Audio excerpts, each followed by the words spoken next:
using our visual engine. So our eyes, our mind's eye, our visual neocortex, our entire visual processing brain to help us better understand the world around us and to intentionally use our sense of vision to be a better problem solver, a better communicator, and a better innovator by learning how to actually see the world very, very well. To me, there are, of course, hundreds of very powerful techniques to innovate. My particular passion, my particular love is using our drawings specifically to simplify the complex problem so that we can see it clearly and then come up with this new solution.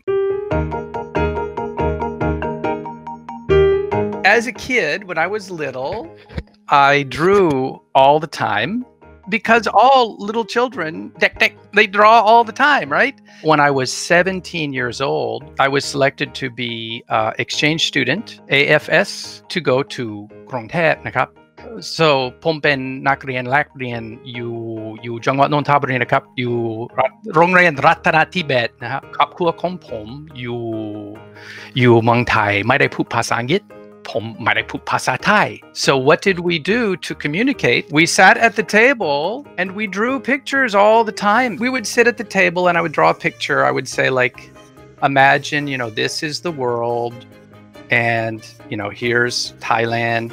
This is, here's Thailand here, กรุงเทพอยู่ที่นี่นะครับแล้วก็ this is North America and here's United States and this is my home here. So, just draw pictures like this. My family, I have Pa and I have, Ma and I have 2 brothers. And then this is me.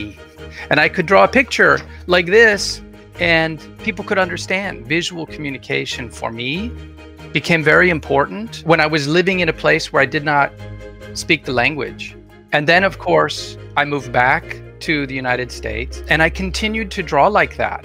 And I continued to study the science of why it is that visual communication is so powerful. If you want to be smarter, draw a lot.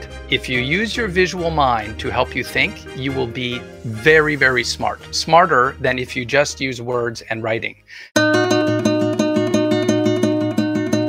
The biggest problem, it's not technology, it's not even politics, it's just communication. Almost all problems are solved through really good communication. So the biggest challenge that I see all the time is how do I take what's in my head, my ideas, and put them in your head and take your ideas and put them in my head as fast as possible, as clearly as possible, and as truthfully as possible. The biggest problem, the one that continues to come up and the one that we can all use visual thinking to address most effectively is better, clearer communication. Business people don't know how to draw. So they say, oh, I'm not visual. I can't do that because I don't know how to draw. The important thing is that the drawings that we're talking about, anyone can create. It's very, very simple. Can you draw a circle? Sure. Can you draw a square? Yes. The drawing, the visual thinking that I want people to do, it's not about art. It's about kittung. It's about thinking. It's about using the pictures to think.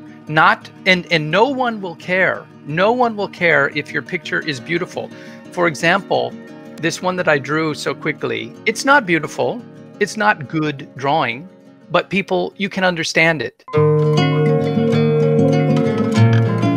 To me, all innovation means is finding a new way to look at an old problem. A new way to look at an old problem. That's all innovation means. Let's say the problem, I've been able to draw out my problem like this and I'm looking at it, it's very confusing. So one thing I can do is, what if I just turn it upside down? Does a new solution emerge? What if I turn it backwards? What if I move the pieces around and I move this piece over here? And again, this is all meant to be like a concept, but the idea is visual innovation means drawing a picture of your problem as it exists today, and then coming up with a new way to look at that. And there are many ways. Turn it around, turn it upside down, break it apart, recombine it, look for a solution to another problem. It's like breathing. And in a way, breathing in, breathing out. Innovation is like breath. It's like life. It's what keeps us moving all the time. If we stop breathing, what happens? If you stop breathing, what happens? I'm asking you.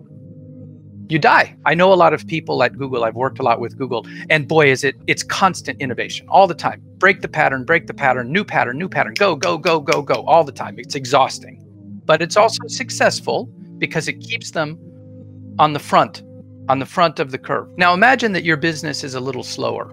Imagine that you make beer. You don't have to innovate every single day. Beer is beer. You know, you improve, you make incremental improvements. And then every once in a while, I don't know, every 2 years, every 5 years, every 10 years, there's a massive change in the market or in technology that requires you to change.